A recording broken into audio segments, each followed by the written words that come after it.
Hello guys, welcome to today's tutorial, and in today's video I'll be showing us how we can install and integrate the latest version of Chart JS with React. The difference between this tutorial and other tutorials out there is in this tutorial we will be working with a RESTFUL API, and the API we'll be working with is called Coinranking. And quickly let me show you a quick sample of some of the charts we are going to integrate. We are going to be working with a bar chart. We'll work with how to integrate a line chart, a pie chart, as well as a donut chart. This tutorial is going to be beginner friendly, so you can follow along every step of the way, as I'm going to be breaking everything down step by steps with no steps skipped.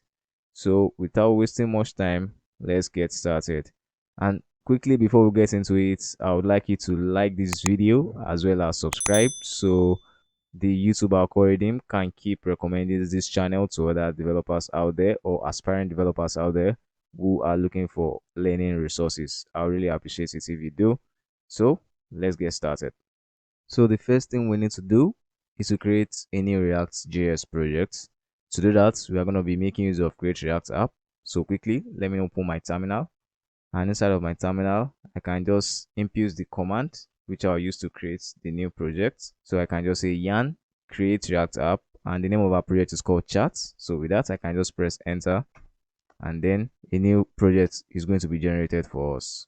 Now that a new project has been created for us, before I open this in Visual Studio Code, I would like to install the dependencies we're going to use. That is the chartjs dependency as well as the React Chart.js dependency. So let me go to the documentation, and if you go to React Chart.js 2, you see the command under this quick start, you see the installation command. So I'm going to grab this and then I'm going to paste this in the terminal. But before I do that, I need to navigate to where our project directory is, and that is under chart.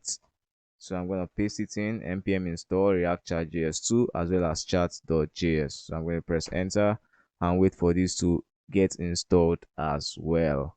As you can see, our two npm packages has been installed. So the next thing we need to do is to open up the project in VS Code, and let's do that. So quickly, let's just go through what we need to do here. So we have the src folder. That's where we're going to be working in our React projects.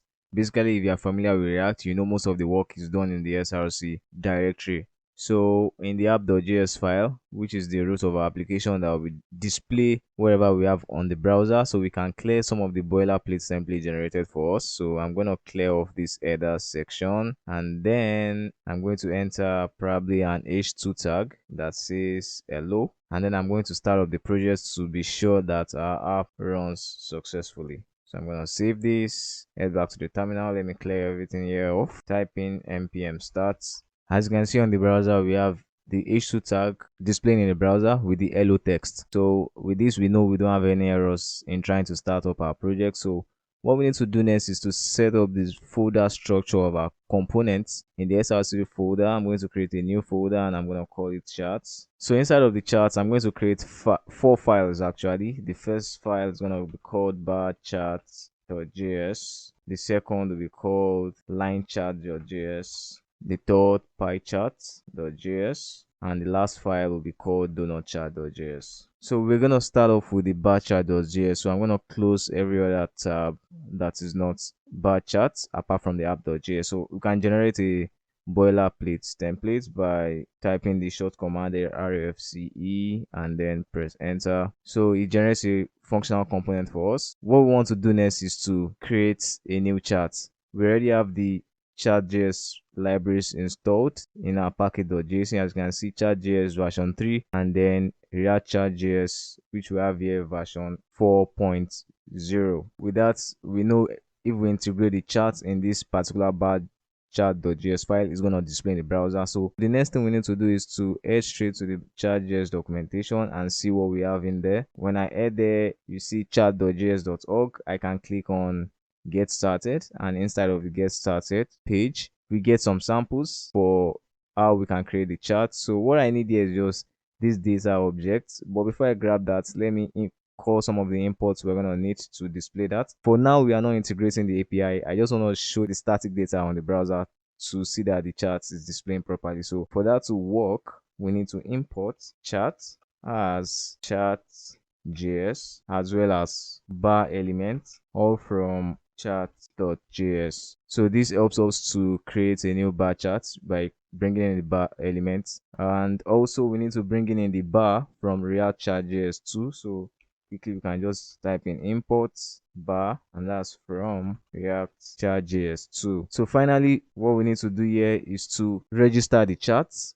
So we need to register chartjs for this to work, or else we're gonna get into some errors. So I'm just going to type in chartjs.register, and then we call the bar element we have above. So I'm gonna grab this bar element and then paste it in. Inside the div we have here, I can also call in the bar component this way, and it's gonna take in some attributes. So the first one is, I'm gonna give it height, and let's give it a height of 400, and we need to bring in the data for it to display. So I'm going to head back to the chart.js documentation. So I'm going to grab everything inside of this data object and then paste it somewhere here.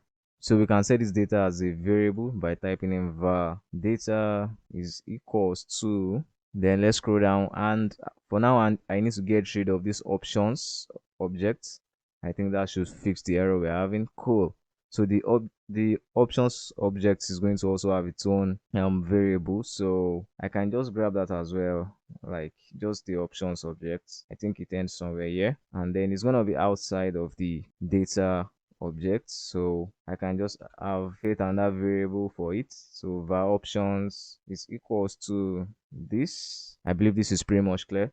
So we can add some other configurations to this options variable. For instance, we can just type in maintain aspect ratio. We can set it to false, and then we can also configure our legend as well. So I can just type in legend, takes in an object, and inside of the object we can just set the labels, which also has its own object, and give it a font size of something like 26. Okay, we're good to go with that. So let's bring in the data as well as the options inside of our bar element.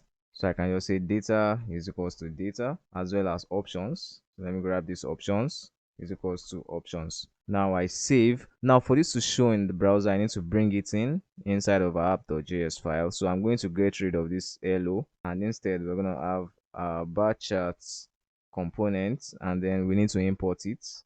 Before I do that, let me get rid of this logo, and then just below the imports css we can just have import bar charts from the chart folder, and then we call bar chart. So let me save and then quickly check the browser and see what we have. And in the browser it seems we have some bunch of errors. It says unexpected keyword var in line 36. So let's check line 36. Okay, I think it's this comma. We are not supposed to have a comma there, so I'm going to remove the comma and then save again, head back to the browser. Seems we have some errors in the console rather. It says linear is not a registered scale. I think I understand what that is. For this configuration we need to bring in two scales. The first scale we need to bring in is the category scale. We need to import this into chart.js as well as the chart.js.register configuration. So let me bring in category scale as well as linear scale. Okay, let me save. Now I think we need to add this comma as well. So let me save, and then in the browser I believe we should be good to go. Excellent. So we now have static data loading in the browser without any form of errors. So what we need to do next is to bring in the response from our API, that is data from our API. To do that, we're going to be making use of Coinranking, like I said at the beginning of the tutorial. To do that, we need to go to the documentations. Let me close some of these tabs we have in here. So I type in coinranking.com. So it takes me to the Coinranking website. It's a cryptocurrency API that has data on various cryptocurrencies we have out there, from Bitcoin to Ethereum. It shows their prices, their market capitalization, and all. So if you're familiar with this YouTube channel, this is something I've done in some of my previous tutorials. So let me scroll to the bottom of the page and then show you how you can integrate this API. You can click on generate API key. Let me open this in a new tab, and as well as visit the API documentation So in the API documentation, we're going to be working with coins. So I'll click on coins. Under the coins, we need to get data on some of the coins. So if you have time, you can go through the documentation and have an in-depth look at it. I think it's pretty much straightforward and clear. They did a good job explaining every aspect of the API. So I think it's very easy to integrate. So one thing you should also know that we would need an API key. So, but what we need to grab first is the base URL. So I'm going to grab this HTTPS API URL. So let me grab that and then head back to Visual Studio Code. And inside of Visual Studio Code, I can create a new variable by using var. Then I say base URL, it's equals to, and then I paste in the base URL API. And one thing I can do is, because we get a series of coins, I think it's numbering up to 50. I don't want the chart to be congested, so I can just limit it by passing in a query parameter. So I can just say limit is equals to 10. So this will only fetch 10 data from the API. Now this API usually return cause, so cause error. To avoid cause error, we need to bring in something called cause anywhere. It helps prevent cause error. Another way to avoid the cause error is to try to set up a proxy URL, and this can be done using Node.js. But I don't want to create a Node.js project in this tutorial. I just want everything to be done in React. So for the proxy URL option, I can just create a variable called proxy URL, and then I think I can grab this online. Let me just search for cause anywhere. I think they have an npm package as well, but we don't need to install that. I just need us to grab the URL, which is what we have here. So I'm gonna grab this, head back to the project, and then paste it here. So as you can see, you have https://course anywhere.herokuapp.com. So the last thing we need to get is the API key from Coinranking itself.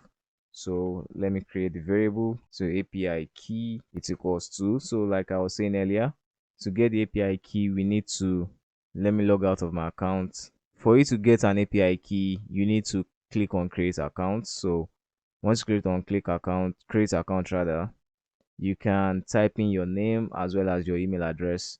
Like I already went through this process, so I don't want to go through the process again. So I'm just going to use my own account, which is my email address. Then I'm going to grab my API key and paste it here. So now we have the three variables we need to set up the application.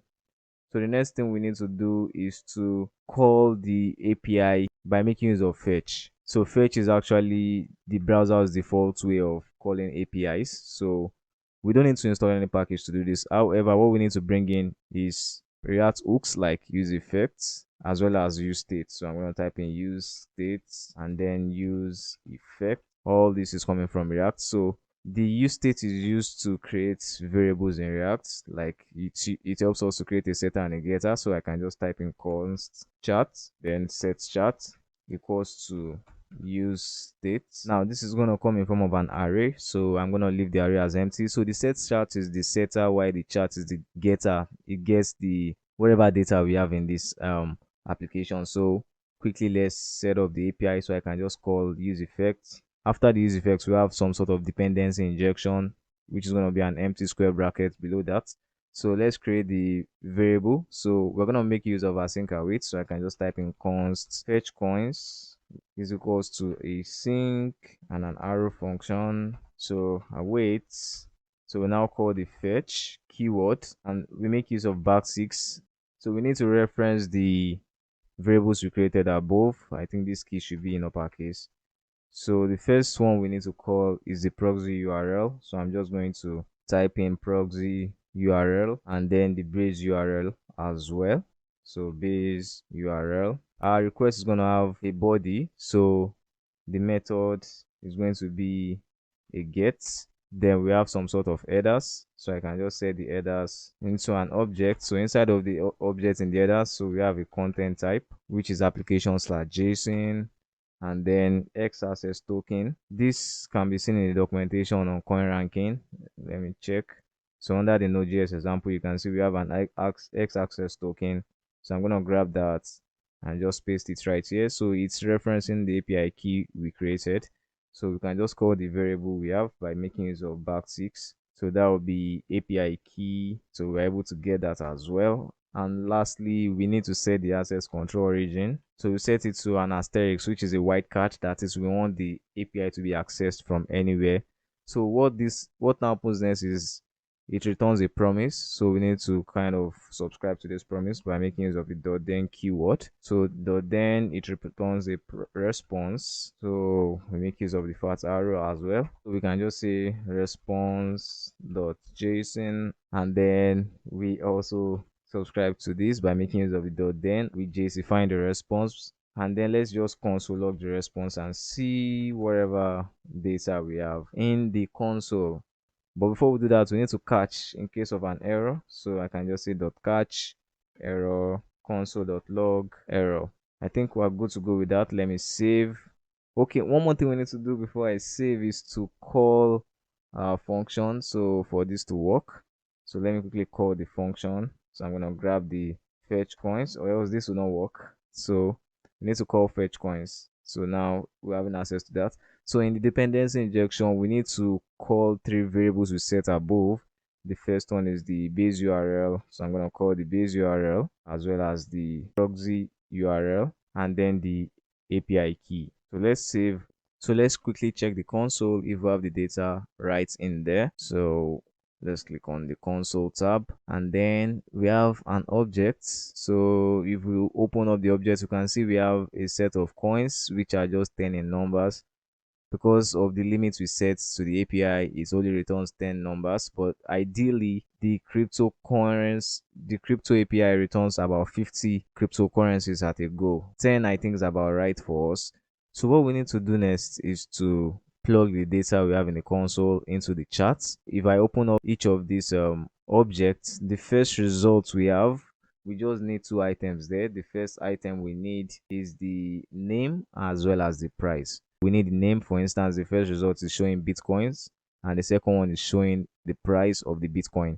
The second data we get here is showing name as Ethereum, and then the price as well. Then the last one is showing, let's see, the name of XRP as well as the price. So this is really cool. Let's quickly do that. So we already have a setter and a getter in the components. So the setter, which is set chart, is what is going to help us to do this. So I'm going to call set chart inside of the response where we have a successful response. So I'm going to set it as json.data. So once we do that, the next thing we need to do is to loop through the data and then get the name as well as the price. So for the name, I'm going to get rid of the colors we have here. We have red, blue, whatever. These are just static data, but we need data from the API. So I'm going to say charts.coins.map, and I'm going to say x, make use of the fat arrow function, x.name. So the same thing I'm going to do for the price. So I'm going to grab this. So for the data for the price, I'm just going to change the name to price as well. I think that's all we need to do to get the data coming from the API into the charts. So for the labels, I might just need to change some things here. I can just say something like chart.coins.length. That is, this will tell us the amount of coins available. I think that's all. But one more thing, in case of an error, let me just pass in an optional parameter. So I'm going to pass in an optional parameter here as well as here and here as well, because I might not load on time. So in that case, the question mark help us to avoid such error. So let me save, and then let's check the browser if we have the data loading on there. As you can see, we have an error, another property of undefined map bad.js41. Let's check where the error is coming from. So to be sure we are getting data, let me console log the chart as well. So I can just console log chart and then save once more. Head to the browser, let's refresh the page. So chart is returning an empty array. It's not getting the data for some reason.